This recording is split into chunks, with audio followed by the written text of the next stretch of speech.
Try చేస్తాను. దేవుడిచ్చిన కృప, దేవుని యొక్క దయతో ఈ రోజున దేవుని యొక్క వాక్యాన్ని మనము స్వీకరింపబడబోతున్నాం. ఆత్మీయ ఆహారముతో మనము దేవుని శక్తితో మనం నింపబడదాము కాక. దేవుని యొక్క పరిశుద్ధ గ్రంథము నుండి యెషయా గ్రంథము 43వ అధ్యాయం 18వ వచనం నుండి చదువుదాం. యెషయా గ్రంథము 43వ అధ్యాయము 18వ వచనం. మునుపటి వాటిని జ్ఞాపకము చేసుకొనకుడి, పూర్వకాలపు సంగతులను తలంచుకొనకుడి. ఇదిగో నేను ఒక నూతన క్రియ చేయుచున్నా, ఇప్పుడే అది మనుషులు మీరు దానిని ఆలోచింపరా? నేను అరణ్యములో త్రోవ కలుగజేయుచున్నా, ఎడారిలో నదులు పారజేయుచున్నా. నేను ఏర్పరచుకున్న ప్రజలు త్రాగుటకు అరణ్యములో నీళ్లు పుట్టించుచున్నా, ఎడారిలో నదులు కలుగజేయుచున్నా. అడవి జంతువులను, అడవి కుక్కలను, నిప్పుకోలను నన్ను గమపరచును. ఆమేన్. హల్లెలూయా. దేవుని సంగమా, మునిపటి సంగతులను జ్ఞాపకము చేసుకొనకుడి అంటుంది వాక్యం. అంటే మునిపటి సంగతులు అంటే ఏమిటి? మునిపటి విషయాలంటే ఏమిటి?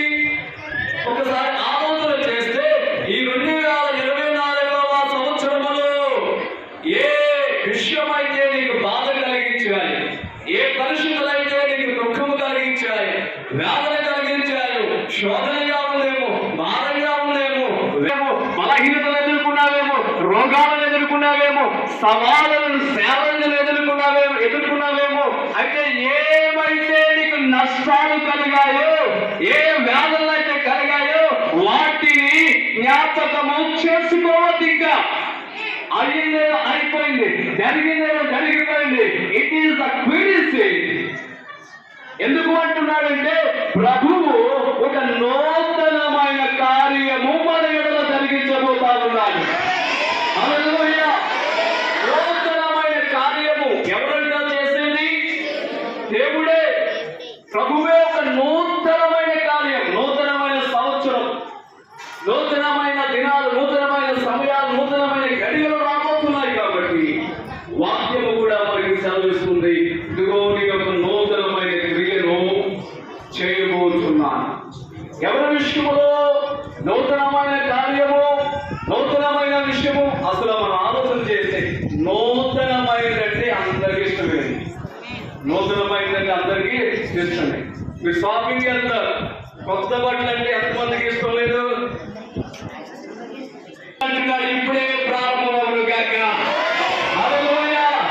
అది 2025లోకి వెళ్ళాక కాదు, అది ఇప్పటి నుండే ప్రారంభమవును గాక.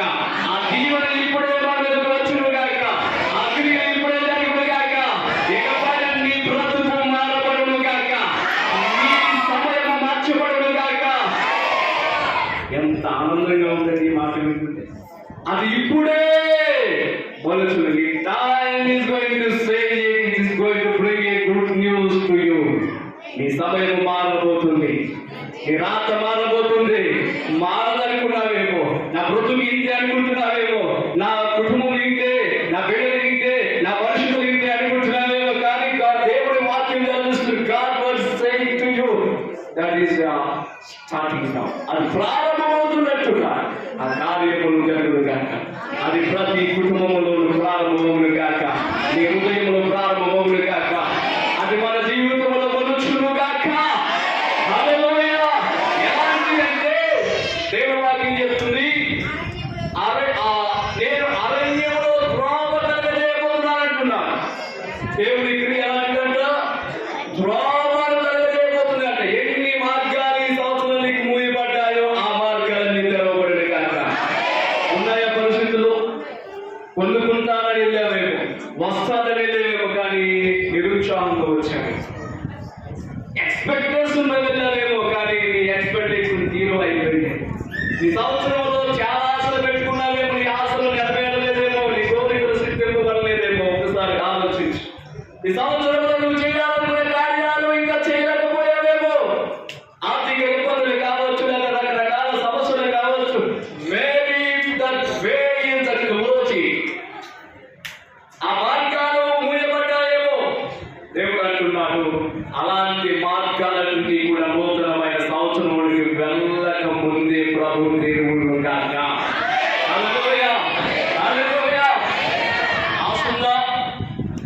పొందుకోవాలని, ఆ వాగ్దానాన్ని తెరవాలని.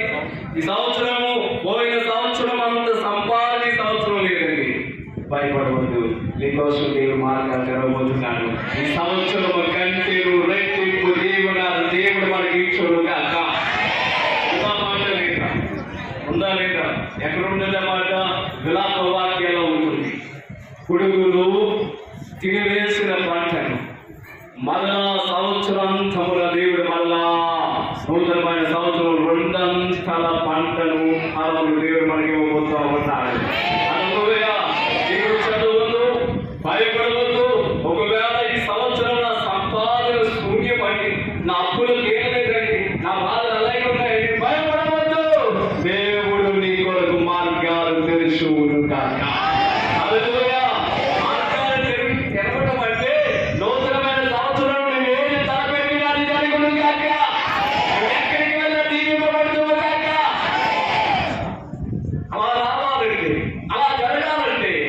దేవుని హత్తుకుని తర్వాత అంటున్నాడు అక్కడ, ఎడారిలో నదులు బాధ చేయుచున్నారు. ఎడారి ఎవరి కావునంట ఉందా? ఈ సంవత్సరం మీకు ఎడారిగా అనిపించిందా? ఒకవేళ మీ హృదయాల్లో ఒకవేళ ఈ మాట ఉంటే దేవుడు మీ హృదయం అందరి విధానాలను బట్టి మాట్లాడుచున్నాడు. ఎడారి అయిపోయింది అనుకుంటున్నా, రేపు రాబోయే సంవత్సరం నదులు అనేది కుటుంబం మారబోతా ఉంది.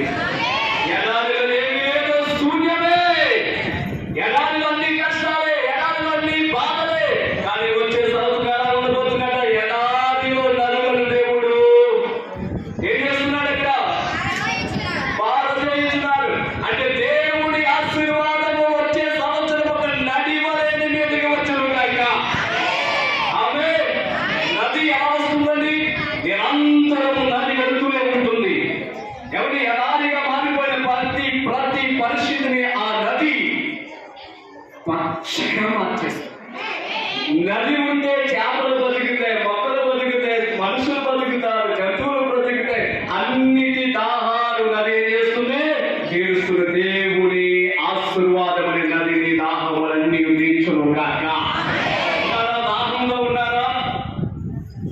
ఏ దాహము? ధనదాహము. ఎవరు ఏ దాహము అంట? ధనదాహము. ఇంకా దాహములు ఉన్నాయి, తృప్తి కలగలేదు. అలాంటి ఎడారి లాంటి పరిస్థితులు ఎడారిలో ఏం కలుగుతుంది? మెయిన్గా ముందుగా అంటే మన గొంతుకు ఆరిపోతుంది. మన గొంతుకు ఏమైపోతుంది? ఆరిపోతుంది. నీళ్ళు కావాలి. అలాంటి ఎడారి పరిస్థితులలో ప్రభు అంటున్నాడు, నదులను పారదీయుచున్నాడు. నేను ఏర్పరుచుకున్న ప్రజల కార్మికులకు అరణ్యంలో నీళ్లు పుట్టించబోతున్నాడంటే ఏది అవసరమో మీకు ఏది కావాలో అవన్నీ కూడా దేవుడు పుట్టించను గాక.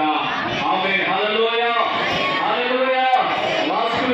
రాసుకొని కొన్ని మాటలు ముందు పెట్టి నేను ముగించేస్తాను. చాలా వచనాలు ఉన్నాయి. నేను సిద్ధపడిన వర్తమానంలో ఈ పాత సంవత్సరంలో మనము దేవుడికి రుణస్థులమై ఉన్నాం, కృతజ్ఞత స్తుతులు చెల్లించవలసిన వారమై ఉన్నాం. ఎందుకంటే 3 విషయాలు చెప్తాను. మొదటి విషయము, మనల్ని దేవుడు సజీవులముగా మనం నిలబెట్టాడు. ఎవరిని మనం ఎలా నిలబెట్టాడంటే దేవుడు సజీవులుగా నిలబెట్టాడు. కీర్తనలు 66:9 వచ్చినం, కీర్తనలు 66:9 వచ్చినము, 69వ కీర్తన 22వ వచ్చినము, 9వ కీర్తన 16వ వచ్చినము, 66వ కీర్తన 9వ వచ్చినము, 69వ కీర్తన 22వ వచ్చినము, 199వ కీర్తన 16వ వచ్చినం. 66:9 చదువుతాం. నీవు భూమిని దర్శించి 69 జీవప్రాప్తులుగా మమ్మల్ని కలుగజేసిన వాడు ఆయనే. ఆయన మా పాదములను కదలనీయకుండా దేవుడికి స్తోత్రం. మనల్ని ఈ సంవత్సరం ఎలా ఉంచాడంటే దేవుడు జీవప్రాప్తులుగా నిర్మాణించాడు. అంటే మనల్ని దేవుడు సజీవులుగా ఉంచాడని దేవుడు వాక్యం చెప్తుంది. హల్లెలూయా. అంటే మనకి ఇంకా ఆయుష్ దేవుడిచ్చాడు, మన ఆయుష్ దేవుడిచ్చాడు, పొడిగించాడు. ఈ దినములన్నీ కూడా దేవుడు కాచి కాపాడాడు. అందుకే మొదటి మాట సజీవులుగా దేవుడు మనం నిలబెట్టాడు. ఇక రెండవ మాట 20వ కీర్తన 8వ వచనాన్ని చదివితే, 20వ కీర్తన 8వ వచనాన్ని చదువుతాం. వారి కృంగి నేల మీద పడి ఉన్నారు,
వచ్చినా దేవుడు నేను ఆగిపోయేలాగా చేయలేదు, సాగిపోవడానికి దేవుడు కృప చూపించాడు.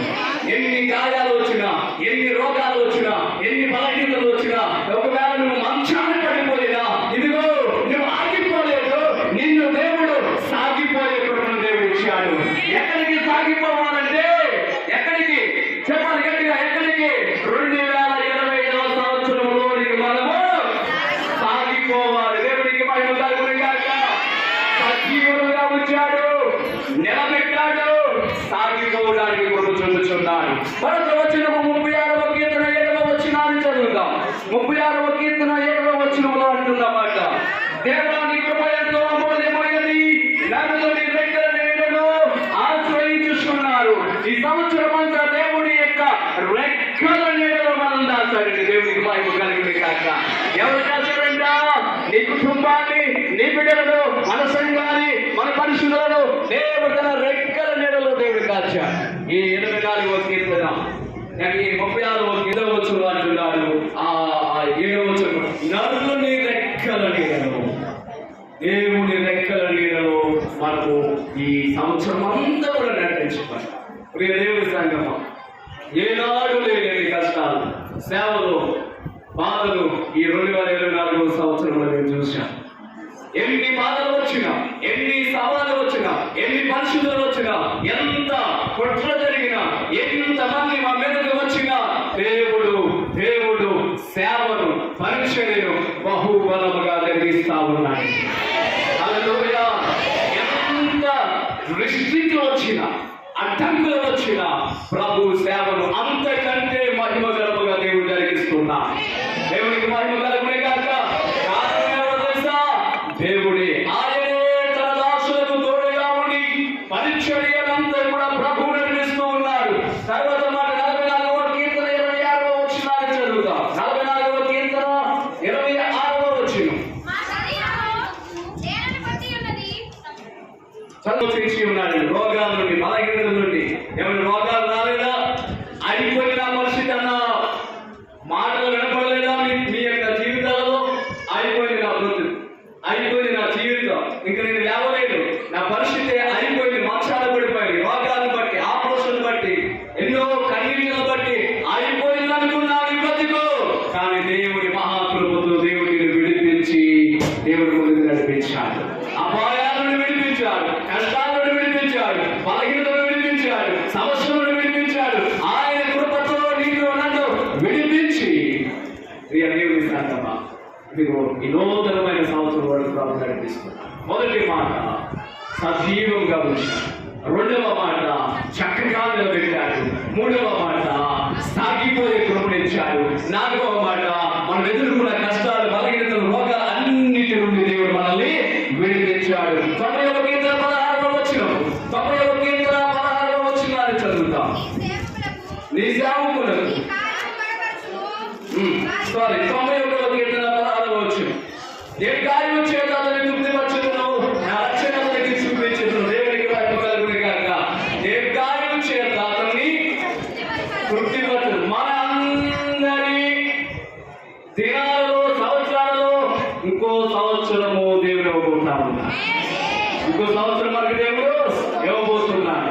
అంటే దేవుడు మన ఆయుష్ను ఏం చేస్తున్నాడండి? ఏం చేశాడు? పెంచాడండి, పెంచాడు. ఈ దినాలను చూడని వారు ఎంతో మంది ఉన్నారు. 2024 సంవత్సరంలో మరణించిన వారు ఎంతో మంది ఉన్నారు. ఆయనను మనం బతికి ఉన్నామంటే వాక్యము తెస్తుంది, ఆయన నీ ఆయుష్ని పెంచి మనల్ని దేవుడు ఏం చేస్తున్నాడంట? తృప్తిపరుచుతున్నాడు. ఆయుష్ పెరుగుతుంది మనకి. ఇప్పుడు ఇంకో సంవత్సరము దయాకిరీటముగా దేవుడు మనందరికీ ఇస్తున్నాడు. నా రక్షణ అతనికి చూపిస్తాడంటున్నాడు. దేవునికి మహిమ కలుగును గాక. ఎన్ని మాటలు ముందు పెట్టాడండి? 5 మాటలు. నెంబర్ 1 సజీవులుగా ఉంచాడు. నెంబర్ 2 చక్కగా నిలబెట్టాడు. నెంబర్ 3 సాగిపోయే కృపనిచ్చాడు. నెంబర్ 4 ఆయన కృపతో మనల్ని విడిపించాడు. 5 ఆయుష్ను పెంచి మనల్ని తృప్తిపరుచున్నాడు. ఆయుష్ను మనం ఎవరు అడిగారండి బైబిల్లో? Is there anyone to God asking to God to increase his lifetime? ఎవరు అడిగారండి బైబిల్లో? Is